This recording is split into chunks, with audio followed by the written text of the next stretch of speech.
Di tengah manuver politik pasca Pilpres 2024, kursi Ketua DPR sempat diperdebatkan.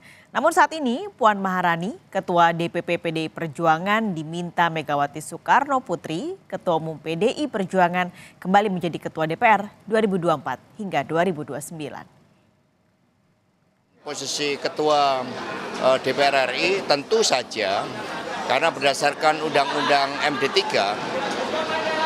telah menegaskan sebagai penghormatan dan juga sistem proporsional yang bekerja untuk pemilu, maka PD Perjuangan mendapat tempat untuk Ketua DPR RI.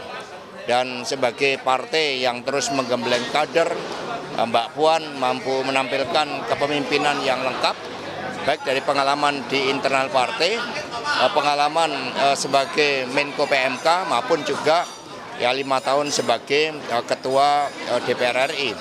Sehingga berdasarkan berbagai proses yang dilakukan, Mbak Puan merupakan Ketua DPR selanjutnya sesuai dengan arahan dari Ibu Ketua Umum Ibu Megawati Soekarno Putri.